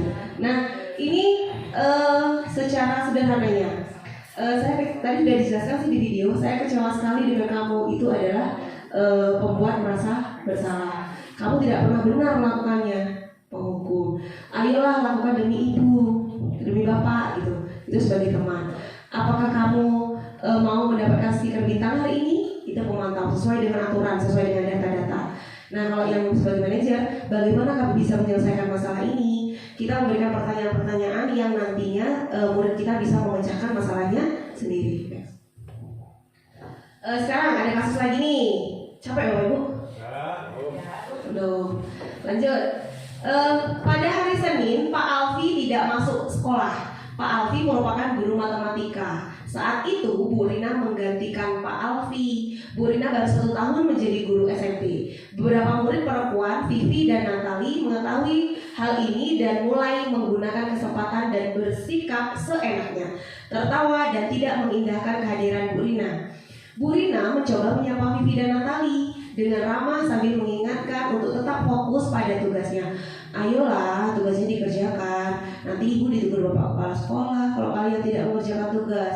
Tolong bantu ibu ya, kata ibu Vivi tadi. Nah, kira-kira posisi ibu Vivi ini sebagai apa Bapak Ibu? Sebagai teman, betul sekali Bapak Ibu. Kenapa dia sebagai teman? Karena tadi berbicaranya rame-rame nih di depan di kelas, kemudian juga berbicaranya dengan sambil bersenda gurau gitu. Next, ada satu kasus lagi. Anto dan Dino sedang bermain bersama di lapangan basket dan tiba-tiba terlibat dalam sebuah pertengkaran adu mulut. Dino pun menjadi emosi dan mengadakan kontak fisik, menarik kemeja Anto dengan kasar sampai 3 kancingnya terlepas. Pada saat itu, guru piket langsung melerai mereka dan membawa mereka ke ruang kepala sekolah. Ibu Suti sebagai kepala sekolah berupaya menenangkan keduanya, terutama Dino. Dino, sepertinya kamu saat ini sedang marah sekali. Mendengar itu, Dino pun mengalir bercerita tentang kekesalan hatinya. Ibu Suti pun melanjutkan bahwa semua kesalahan adalah hal yang manusiawi dan bahwa mempertahankan diri adalah hal yang penting. Namun meminta Dino memikirkan cara lain yang mungkin lebih efektif karena saat ini Dino berada di ruang kepala sekolah. Ibu Suti melanjutkan bertanya tentang keyakinan sekolah yang disepakati serta apakah Dino bersedia memperbaiki kesalahan yang telah dilakukan terhadap Anto. Dino pun akhirnya perlahan mengangguk. Kemudian Ibu Suti balik bertanya kepada Anto, hal apa yang bisa kita lakukan Dino untuk memperbaiki masalah ini? Jawab Anto, saya perlu kancing saya diperbaiki Bu. Ibu saya akan sangat marah kalau melihat kancing baju saya sampai copot 3 kancing ini. Ibu Suti pun kembali bertanya kepada Dino, apakah yang akan dia lakukan untuk menggantikan 3 kancing Anto yang terlepas? Nah, kira-kira Ibu Suti ini berperan sebagai apa, Bu? Manajer, gitu ya. Dia menanyakan dulu maunya apa, kira-kira penyelesaiannya bagaimana. Ini kan kalau sudah diketahui seperti ini bisa saja nanti ya udah berarti kancingnya harus jahit dulu gitu kan, gak bisa jahit Bu misalnya gitu. Nah, karena di sekolah kita ada guru yang bisa jahit, belajarlah dulu sebentar sama bapak ibu guru yang bisa jahit gitu kan. Akhirnya dapatlah penyelesaiannya begitu kan, dari kesalahan yang dia buat. Bahkan dia bisa, yang tadi tidak bisa jahit akhirnya bisa jahit karena melakukan kesalahan tadi. Manfaat dari restitusi ini nanti masuk ke restitusi yang sudah dilakukan oleh Ibu Alfi begitu. Next. Nah, tadi di pembahasan yang video tadi ada menyangkut tentang keyakinan kelas ya Bapak Ibu. Sebenarnya keyakinan kelas ini adalah gambaran secara umum tentang peraturan kelas. Kalau peraturan kelas kan banyak, dilarang buang sampah sembarangan, piket kelas sesuai jadwal, terus dilarang berbicara kasar, misalnya begitu. Itu semua peraturan kelas. Nah, tapi kalau di Guru Merdeka sekarang bukan lagi peraturan kelas yang harus kita buat. Bapak Ibu ada tahu bedanya nggak antara keyakinan kelas dan peraturan kelas? Ada yang sudah pernah baca-baca? Peraturan berisikan kalimat-kalimat larangan atau negatif. Iya, betul sekali Bu. Peraturan itu biasanya berisi tentang kalimat-kalimat negatif. Seperti yang saya sebutkan tadi, tidak boleh berbicara kasar, tidak boleh membuang sampah sembarangan. Ada kata-kata negatifnya begitu ya. Terus kalau peraturan kelas itu biasanya yang buat guru aja yang buat peraturan kelas, tempel jadi kelas gitu. Beda dengan keyakinan. Kalau keyakinan kelas kita buatnya secara bersama-sama begitu. Ini ada keyakinan kelas adalah nilai-nilai kebajikan atau prinsip-prinsip universal yang disepakati bersama secara universal lepas dari perbedaan agama, suku, negara, dan bahasa. Menurut Gosen, suatu keyakinan akan lebih memotivasi seorang diri dalam atau intrinsik. Seorang akan lebih bersemangat untuk menjalankan keyakinannya daripada hanya sekedar mengikuti peraturan. Jadi untuk peraturan kelas ini saya sudah pernah buat di kelas 5A kemarin di awal tahun ajaran. Setelah kita IKM, setelah kita ikuti pelatihan IKM itu ada materi tentang keyakinan, saya coba terapkan gitu. Saya kasih seperti voice note, kertas kecil-kecil begitu. Saya meminta siswa saya untuk menuliskan kira-kira hal-hal apa yang mereka inginkan tentang kelas kita. Misalnya kelas yang bersih, kelas yang sehat, piket sesuai dengan jadwal gitu. Kemudian saya suruh nempel di papan tulis. Nah dari hal-hal yang mereka inginkan itu kita kategorikan. Berarti kalau kemarin di kelas saya dapat saling menyayangi. Poinnya yang dibuat oleh siswa kemarin, tidak boleh mengganggu teman, tidak boleh tidak boleh mengganggu teman. Kemudian tidak boleh mengambil barang teman sembarangan. Begitu juga kemarin ada siswa yang begitu. Berarti di sana saya buat saling menyayangi keyakinannya. Kalau saya saling menyayangi kan nggak mau berarti kita buat teman kita merasa menderita begitu kan. Kalau mau apa-apa izin dulu. Kalau temannya lagi diam ya nggak diganggu begitu. Itu secara sederhananya gitu. Kalau sudah didapat keyakinan kelasnya itu boleh diketik, boleh dibuat dalam karton dan sebagainya, kita tempel di kelas supaya dibaca oleh semua siswa kita. Terus keyakinan kelas itu nggak usah terlalu panjang, nggak usah terlalu banyak. Kalau peraturan kan banyak, kalau terlalu banyak nanti susah untuk menghafalnya, siswa kita nggak ingat. Dikit aja, yang penting udah mencakup hal-hal pokok yang ada di kelas kita. Next. Nah ini diagram seperti itu. Peraturan kelas itu adanya di yang paling tengah Bapak Ibu. Peraturan kelas itu nanti berkembang jadi keyakinan kelas tadi. Hal-hal yang khusus tadi, dilarang tadi kita buat bentuk dalam sebagai keyakinan kelas. Nah apabila setiap kelas sudah punya keyakinan kelas, nah yang kita harapkan itu terjadilah lingkungan yang positif. Kalau lingkungannya sudah positif, nanti hal yang lebih besar lagi yang dapat kita harapkan yaitu terciptanya budaya positif di sekolah kita.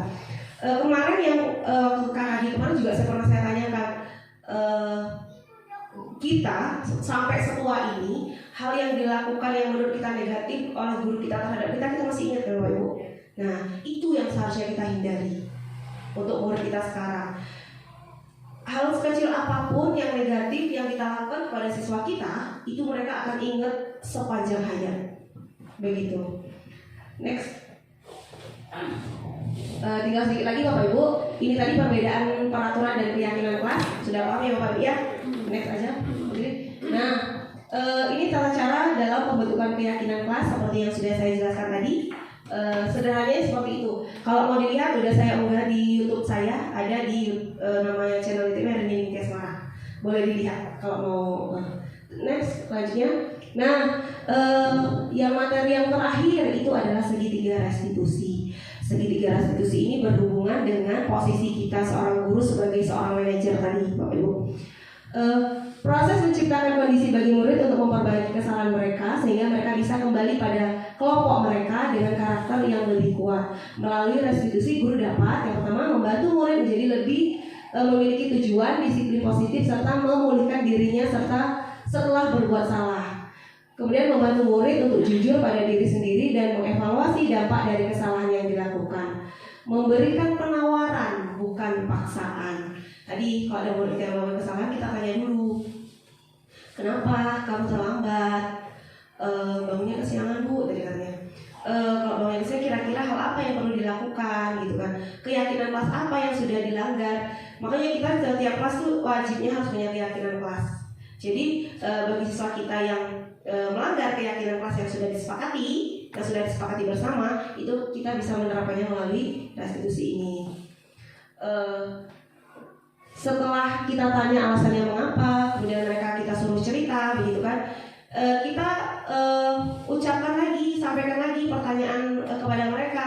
Kira-kira hal apa yang bisa dilakukan supaya nggak terulang lagi? Jadi bukan kita, berarti besok datangnya lebih pagi. Bukan kita yang mencari solusi, tapi biarkan siswa kita yang berpikir. Kita mengarahkan saja, arahkan. Kira-kira apa yang bisa dilakukan biar nggak terlambat lagi? Yang biasa jalan berarti besok suruh bapaknya nganter biar nggak terlambat, bisa seperti itu. Siswa kita yang mencari penyelesaiannya sendiri. Next. Nah, ini adalah diagram segitiga restitusi. Di dalam segitiga restitusi itu ada 3 tahapan.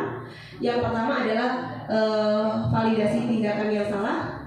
Kemudian dari menstabilkan identitas, validasi tindakan yang salah, baru menanyakan keyakinan apa yang sudah dilanggar dan bagaimana cara memperbaikinya.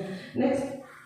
Nah, pada poin yang pertama, menstabilkan identitas, itu berbuat salah itu hal yang kita sebagai manusia. Makanya tadi waktu di video juga gini,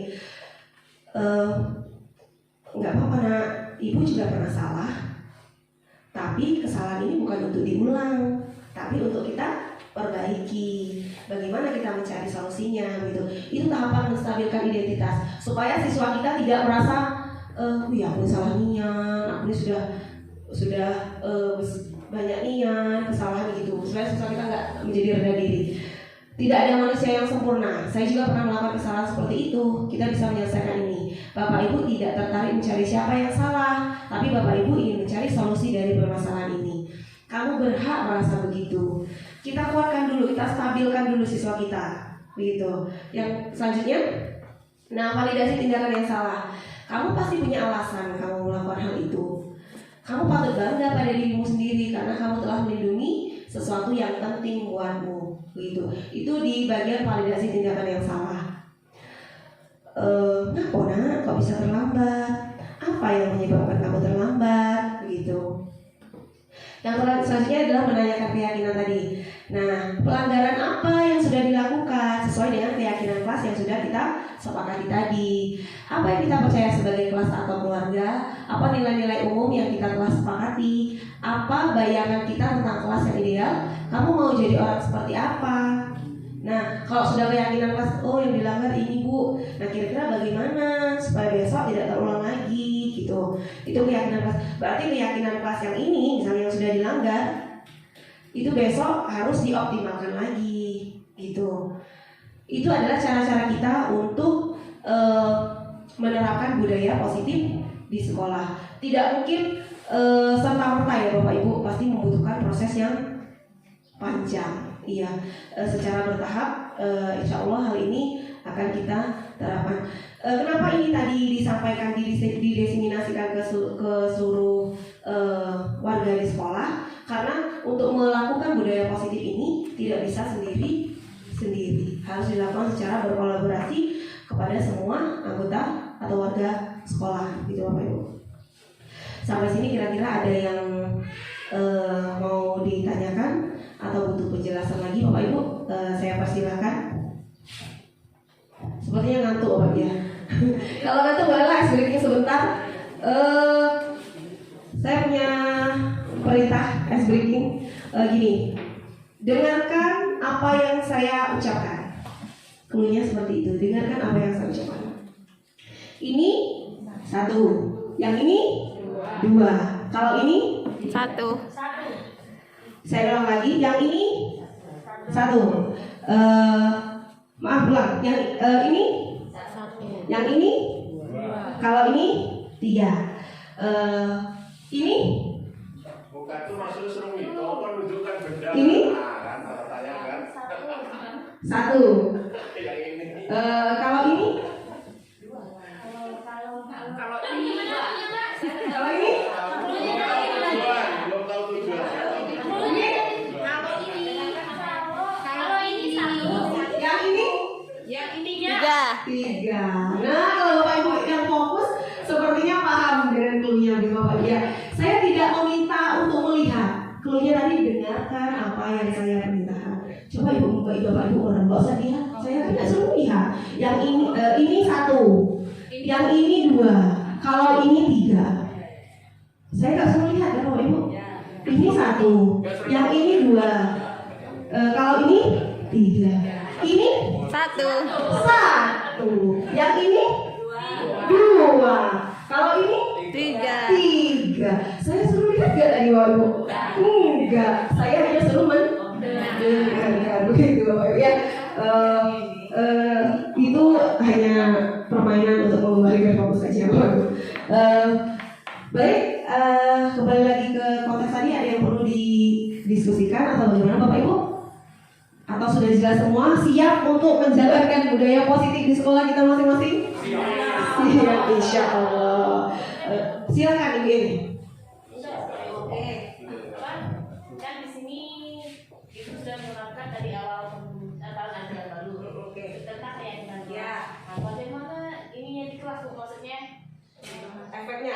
Efeknya apakah sudah berjalan sesuai harapan gitu ya? Terima kasih atas pertanyaannya Bu Yeni.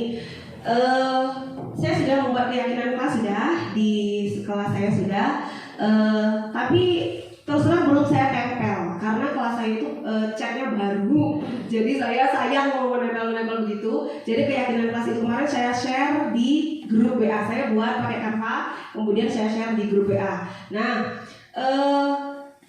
pelaksanaannya begitu, pelaksanaannya memang pada sampai detik ini belum, saya rasa belum sesuai dengan harapan saya.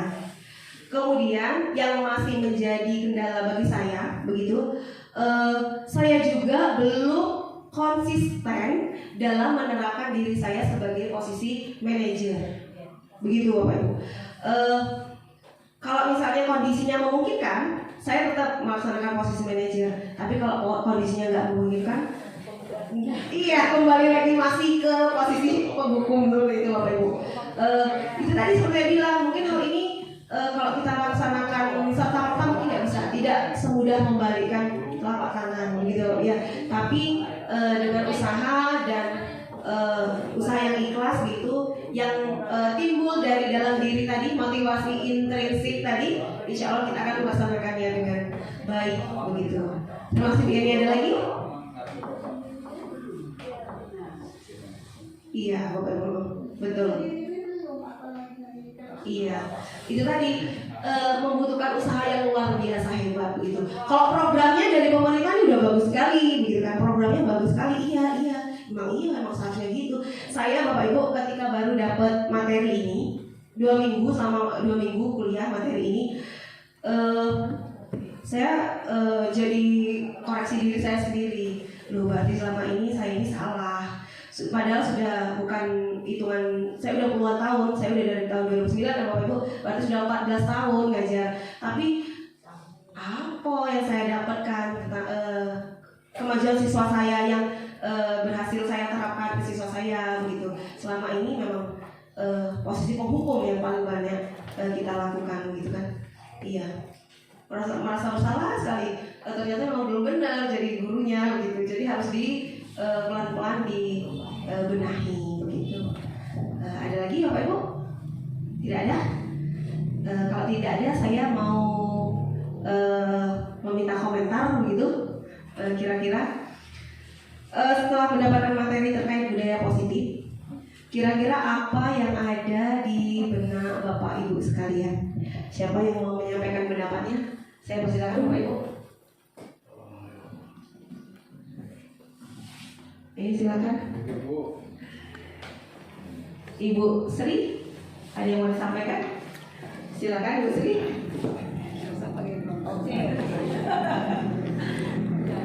Saya merasa bersyukur hari ini mendapat ilmu yang begitu bermanfaat bagi diri saya sendiri, Mbak. hukuman Ya. yang Konsekuensi tadi. Itu tadi kan, tadi saya ada apa namanya tuh, kasus. Ya. Ada anak mengerjakan PR di LKS. Tulisan anak di orang tua itu kan berbeda. Iya, jelas. Saya tengok ini tulisannya bagus nih ya. Saya tanya sama si anak, namanya Gio kan. Gio, ini yang kerjakan PR ini siapa? Ini kok lain sama tulisan Gio? Ini tulisannya bagus. Dia menjawab, bapak bu katanya kan seperti itu. Jadi saya tanya, kok bapak yang kerjakan, kok bapak sekolah? Iya. Apa yang bapak yang sekolah kata aku kan? Terus dia diam.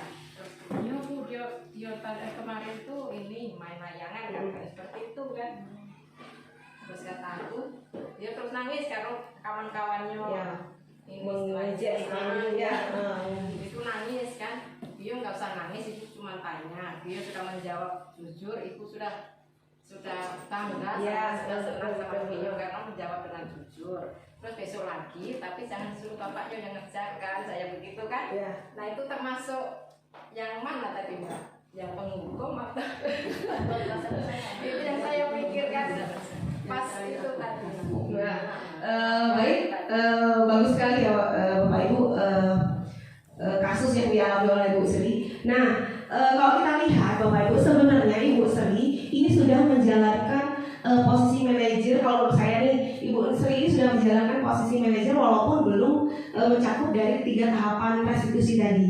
Ibu Sri sudah menstabilkan identitas, kemudian Ibu Sri juga sudah memvalidasi tindakan yang salah. Menstabilkan identitas tadi kan, kok tulisannya bagus nih ya, gitu kan kata Ibu Sri tadi kan. Terus yang memvalidasi tindakan yang salah, aku bapaknya yang sekolah, gitu kan tadi.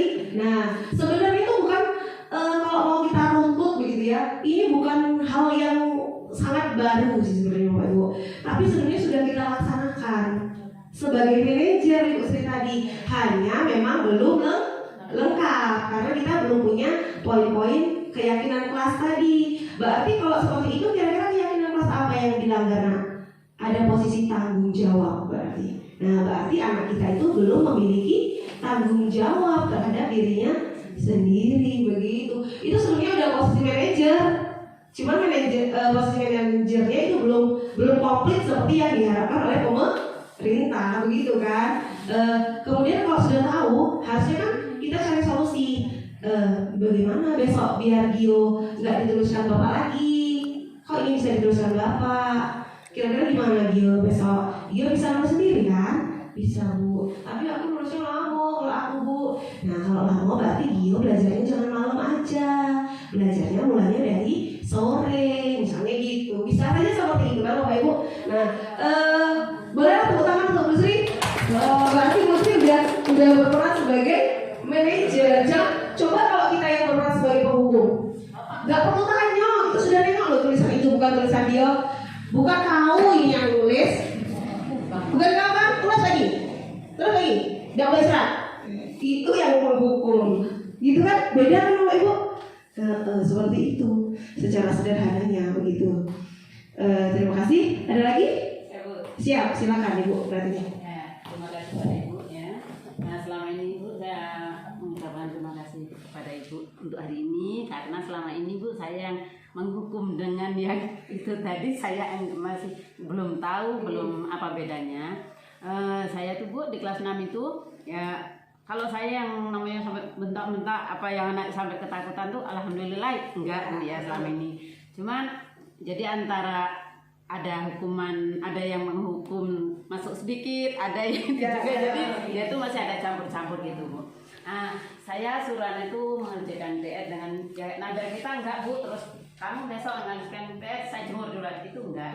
Ya paling, nah kamu kan sudah kelas 6, jadi kita kan untuk masa belajar kita kan enggak lama lagi. Jadi kita gunakan waktu yang sedikit ini nak ya. Jadi kalau ada ibu kasih PR itu kerjakan lah nak. Masalah salah dan benarnya itu nanti kita bisa di sekolah. Ya sudah dengan cara kalau yang bentak-bentak tuh ya kayaknya enggak lah. Emang bukan profilnya berat ini ya. Jadi Bu untuk yang apa yang saya minta bantuan dari Ibu tuh si anak tuh ya kita dengan sabar ya sudah, dengan cara yang seperti sudah hampir masuk dengan yang ibu kasih ini tadi, tapi anak tuh kadang yang masih juga bukan ada PR itu asal saja, yang penting jangan tidak nanti mengumpulkan, ya itu hanya sebagian saja, nggak seluruhnya tidak. Nah jadi yang saya ingin penjelasan dari ibu tuh supaya si anak itu tadi ngerti, oh ibu tuh sudah sabar dengan kita, marah enggak, jadi supaya saya bisa berubah, ada PR masalah salah dan benarnya itu nanti yang penting saya buat dengan ya sempurna gitu. Bu. Terima kasih. Baik Bapak Ibu. Nah ini sebenarnya tugas kita semua sebagai guru nih Bapak Ibu. Kira-kira Bapak Ibu ada yang punya jawaban atas pertanyaan Ibu Rati ini? Kira-kira apa yang harus kita lakukan supaya anak itu? Kalau ini kan berarti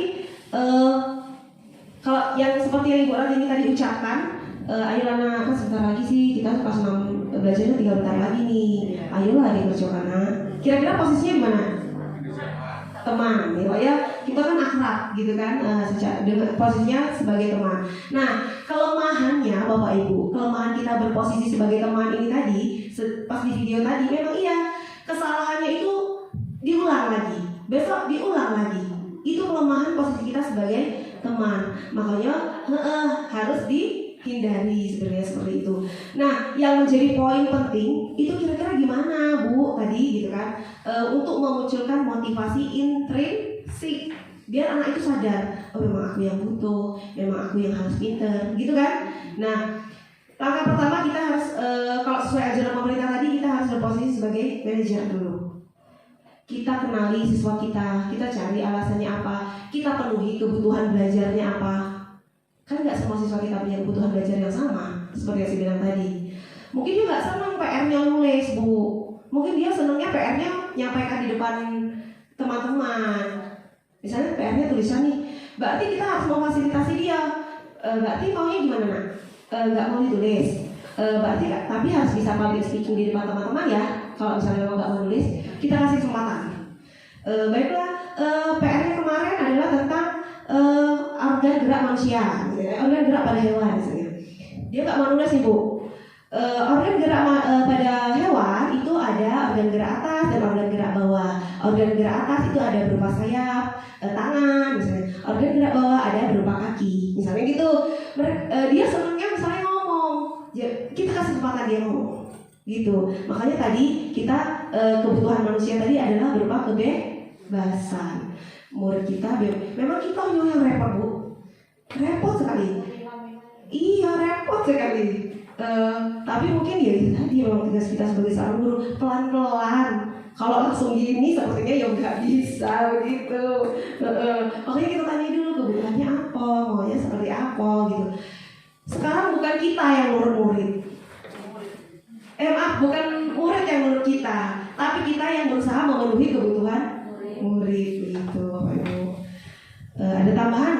Kalau ada yang punya pengalaman terkait jawaban terhadap permasalahan yang disampaikan oleh Ibu Rati ini? Nggak ada?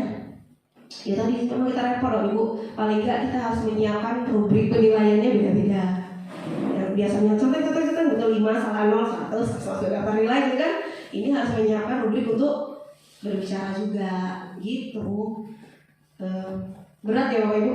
Berat, sangat berat. Sama pokoknya 2 minggu saya belajar materi ini, saya jadi agak oleng gitu. Ternyata saya ini belum menjadi seorang guru yang belum jadi seorang guru yang baik, belum bisa memenuhi kebutuhan murid. Pokoknya murid yang harus mau mengikuti gaya belajar saya gitu. Kalau sama ini kan maunya saya jelaskan di depan tulis, muridnya bisa, semua bisa. Ternyata nggak bisa seperti itu, begitu. Benar berarti nih? Iya, itu sederhananya ya. Kita harus mengetahui kebutuhan belajar murid kita masing-masing. Ini masih ada satu agenda lagi kita Bapak Ibu. Jadi nanti jangan sampai ini jelas Bapak Ibu. Gak ada lagi yang mau ditanyakan? Tidak? Sepertinya keningnya berkerut ya. Keningnya berkerut ya Bapak Ibu. Mulai memikirkan apa yang harus dilakukan. Apa yang harus kita lakukan terhadap siswa kita gitu ya. Baik Bapak Ibu, terima kasih atas waktunya. atas kesempatannya yang telah diberikan kepada saya untuk menyampaikan materi ini kepada Bapak Ibu. Karena untuk menerapkan budaya positif ini tidak cukup dengan perorangan, tapi harus secara berkolaborasi dari seluruh warga sekolah.